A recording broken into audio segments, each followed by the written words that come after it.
Budget सत्र के दूसरे चरण के पहले दिन सोमवार को लोकसभा में विपक्ष ने जबरदस्त हंगामा किया। दरअसल कांग्रेस और अन्य विपक्षी दल ईरान युद्ध पर चर्चा की मांग को लेकर सदन में स्थगन प्रस्ताव लाए थे और युद्ध की परिस्थितियों से देशवासियों पर पड़ने वाले प्रभाव पर चर्चा के साथ ही सरकार से जवाब की मांग पर अड़े थे। लेकिन सत्ता पक्ष का कहना था कि आज का दिन लोकसभा में स्पीकर के खिलाफ अविश्वास प्रस्ताव पर चर्चा के लिए निर्धारित है। कांग्रेस सांसद के.सी. वेणुगोपाल का क्या कहना है, सुनिए। Considering the importance of the situations and the impact of the entire area, we need to have a discussion on this subject. That is why today morning itself we moved an adjournment motion. Of course, we moved an impeachment motion against Speaker. We are very much happy to participate in that discussion. But the present day, more importance is the issue relating to the common people of this country.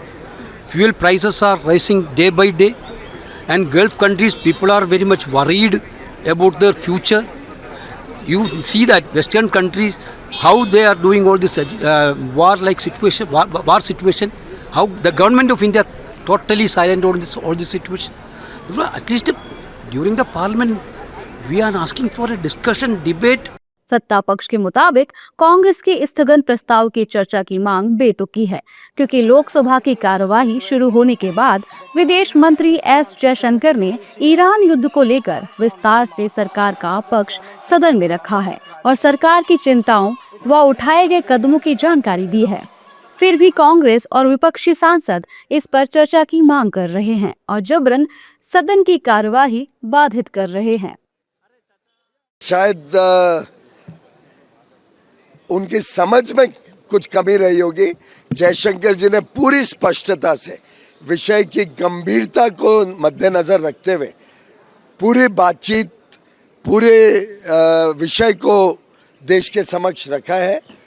देश भली भांति जानता है कि देश की आज जो आवश्यकताएं हैं उसके ऊपर पूरी सरकार गंभीरता से काम कर रही है।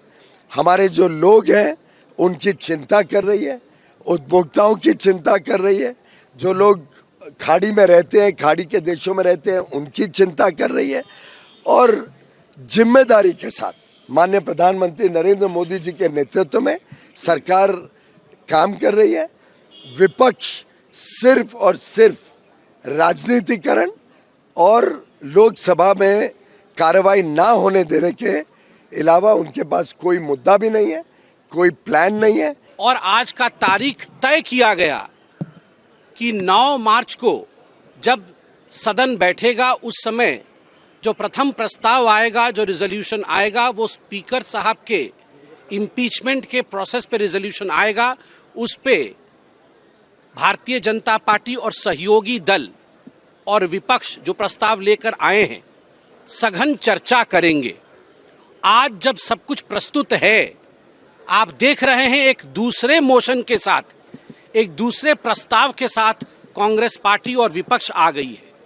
कहीं ना कहीं ये जो अराजकता है कांग्रेस पार्टी की, एक परिवार का ये जो माफिया राज चल रहा है, जिसमें वो सदन को भी घेरने की कोशिश कर रहे हैं। जाहिर है कि इससे पहले बजट सत्र के पहले चरण में भी कांग्रेस की अगुवाई में विपक्षी सांसदों ने किसी न किसी मुद्दे पर सदन की कार्यवाही नहीं चलने दी थी और बजट सत्र के दूसरे चरण में भी इसी तरह का रवैया अपनाया है। संसदीय कार्य मंत्री किरण रिजिजू के मुताबिक कांग्रेस स्पीकर के खिलाफ लाए गए खुद के अविश्वास प्रस्ताव पर चर्चा से भाग रही है, इसीलिए सदन नहीं चलने दे रही है।